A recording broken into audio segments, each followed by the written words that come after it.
ছিল আগে বিকাল 4টে বাজলো কি আর তার সাথে স্কুল থেকে ফেরত আসার পরে টিভি খুলে বসে পড়া আর কার্টুন নেটওয়ার্ক কিংবা হাঙ্গামা কিংবা পোগো খোলা এবং তার সাথে দেখা Tom and Jerry, Mowgli, Ben Ten, Aladdin, Pokemon, scooby dooby doo, Tintin কিংবা বিভিন্ন ধরনের আরো কার্টুন ছিল, মিকি মাউস, সিন্ডারেলা কিংবা সিম্বা।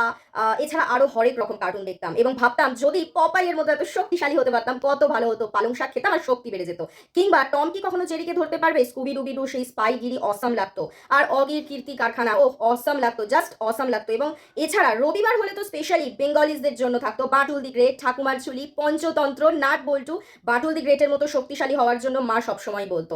এছাড়া পঞ্চতন্ত্র, ঠাকুমার ঝুলি তো হাজারো গল্প দেখানো হতো। আর গোপাল ভাঁড়ের সেই হাসানোর টেকনিক, সেই বুদ্ধি অসাম লাগতো। এগুলো আজকের দিনে আমাদের কাছে স্মৃতির মতো। তারা কার্টুন ছিল না, তারা আমাদের ফ্যামিলি ছিল রীতিমতো। এবং সেই ফ্যামিলিটাকে আমরা মিস করি। এখনকার জেনারেশন সেই ব্যাপারটা কখনোই পাবে না। ওয়েব সিরিজ, মুভিজ অ্যান্ড গেমসের মধ্যে তারা অল টাইম ঢুকে থাকে। তো অবভিয়াসলি আমাদের কাছে সেই স্মৃতিগুলো একটা মধুর স্মৃতি ছিল এবং সেটা আজও আমরা ফিরে পেতে চাই, কি তাই তো?